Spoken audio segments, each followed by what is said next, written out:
Harper Lee, author of To Kill a Mockingbird, dies at 89. In writing Mockingbird, A Portrait of Harper Lee, Henry Holt, 2006, Charles J. Shields maintained that he had conducted 600 interviews with friends, acquaintances and former classmates of his subject. Miss Lee herself declined to cooperate, turning down his requests for an interview with Vigor, he said.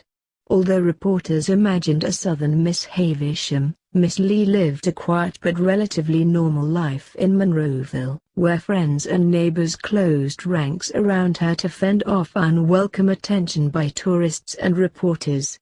She lived with Alice, who practiced law in her 90s, and died in 2014 at 103. Miss Lee also attended the local Methodist Church, built in part from her royalties, and occasionally dropped in on English classes at the local high school when To Kill a Mockingbird came up for study. She also spent time in Manhattan, where she maintained a small apartment. Occasionally there were sightings. In 2001, Miss Lee began attending an annual award ceremony at the University of Alabama to meet and talk with the winners of a contest for the best essay by an Alabama high school student on To Kill a Mockingbird. In keeping with her long-standing policy, she refused to talk about her own life and work, which became a matter of intense journalistic curiosity again with the release of 2 films that dealt with the writing of In Cold Blood.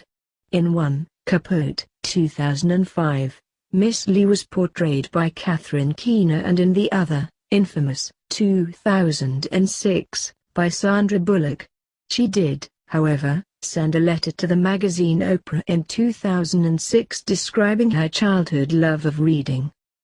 In May 2013, her name appeared in news reports when she filed a lawsuit accusing her literary agent, Samuel Pincus, of duping her into assigning the novel's copyright to his company after a stroke she suffered in 2007 left her with impaired hearing and eyesight.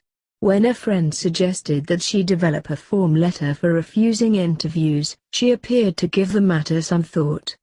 What it would say, she told him, is hell, no. News of the rediscovery of Go set a Watchman threw the literary world into turmoil. Many critics, as well as friends of Miss Lee, found the timing and the rediscovery story suspicious, and openly questioned whether Miss Lee, who was shielded from the press by Miss Carter, was mentally competent to approve its publication. It remained an open question, for many critics, whether Go Set a Watchman was anything more than the initial draft of To Kill a Mockingbird, from which, at the behest of her editors, Miss Lee had excised the scenes from Scout's childhood and developed them into a separated book. I was a first-time writer, and I did what I was told, Miss Lee wrote in a statement issued by her publisher in 2015.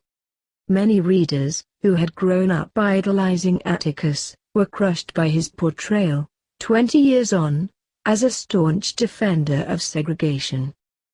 The depiction of Atticus in Watchmen makes for disturbing reading, and for Mockingbird fans, it's especially disorienting, Machiko Kakutani wrote in a review of the book in the New York Times. Scout is shocked to find, during her trip home, that her beloved father, who taught her everything she knows about fairness and compassion, has been affiliating with raving anti-integrationist, anti-black crazies, and the reader shares her horror and confusion. In her statement, Miss Lee, who said that she had assumed the manuscript was lost, wrote, "After much thought and hesitation, I shared it with a handful of people I trust and was pleased to hear that they considered it worthy of publication.